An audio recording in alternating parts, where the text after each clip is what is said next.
हुन्छ समाजमा विकृति र विसङ्गति, बन्दैन सभ्य समाज, हुँदैन उन्नति र प्रगति। बन्दैन सभ्य समाज, हुँदैन उन्नति र प्रगति। हटाउन समाजमा कुरीति, बचाउन नारी अस्मिता। समाज परिवर्तन हुनुपर्छ, महिलाकै मुख्य भूमिका। समाज परिवर्तन हुनुपर्छ, महिलाकै मुख्य भूमिका। श्री मनिता थापा, कक्षा 8, पञ्चकन्या भगवती आवी हर्का कि बहिनीलाई म यस स्टेजमा बोलाउन चाहन्छु। धन्यवाद उद्घोषकज्यू। यस कार्यक्रमका सभापति महोदय, निर्णायक मण्डल, मञ्चमा आसीन सम्पूर्ण महानुभावहरूमा श्री पञ्चकन्या भगवती आवी विद्यालय र म मन्त थापाको तर्फबाट स्वीकार्नुहोस् हार्दिक नमस्कार। आज मिति 2078 6/3 गते श्री स्वर्गीय चन्द्रमा राईज्यूको वार्षिक स्मृति कार्यक्रमको अवसरमा भइरहेको सामाजिक विकृति विसङ्गति न्यूनीकरणमा महिलाको भूमिका विषय वक्तव्य प्रतियोगितामा सहभागी भई तपाईहरु समक्ष आफ्ना भनाइहरू राख्न पाउँदा मैले आफैले भाग्यमान ठानेको छु।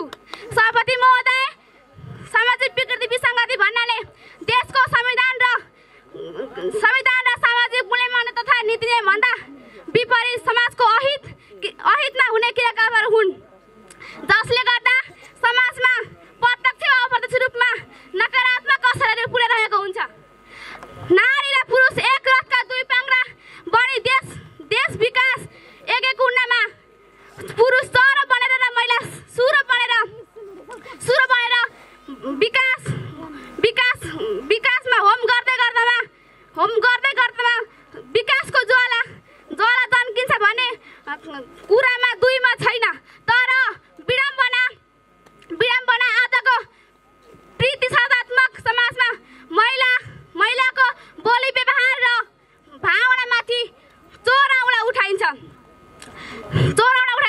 छोरा जन्मिँदा खुसीले बेलुन फुटाइन्छ र लड्डु बन्छ। तर घर परिवारभित्र नै मानवता र संस्कारलाई भुलेर चेलीको इज्जत लुटिन्छ।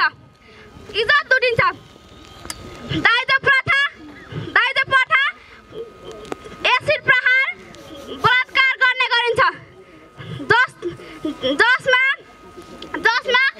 धेरै जस्तो महिलाहरू नै पीडित भएको पाइन्छ। मुस्कान खातुङ, निर्मला पन्था, भागरथी भट्ट जस्ता महिला प्रतिनिधि पात्रहरूले सामाजिक विकृति विसङ्गतिका कारणै ज्यान गुमाउन पुगेका छन्।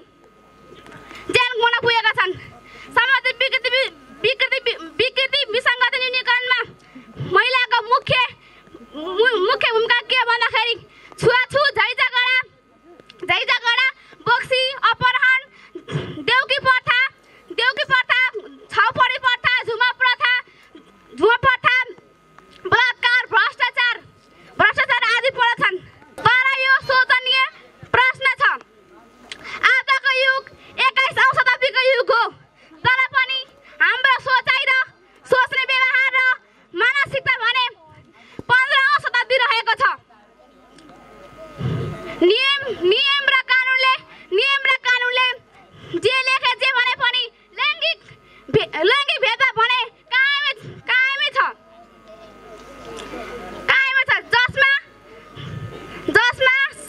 जसमा महिलाहरूले सामाजिक रूपान्तरण गर्न महत्त्वपूर्ण भूमिका निर्वाह गर्नुपर्दछ।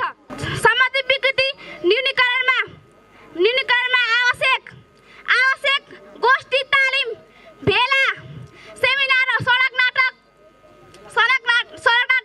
अन्तर्क्रिया जस्ता कार्यक्रमहरू बाक्लो रूपमा सञ्चालन गर्नुपर्दछ। महिलाहरूको शिक्षामा पहुँच, स्वास्थ्य सुविधा र सूचनामा पहुँच, रोजगारीको अवसरहरू, महिलाको स्वतन्त्रता रूपमा कुराहरू समेटेर तोकिएको स्थानीय निकायले कार्यक्रम तर्जुमा गर्नुपर्दछ। महिलाको व्यक्तित्व र नेतृत्व विकासका लागि सम्बन्धित निकायले पनि ध्यान दिन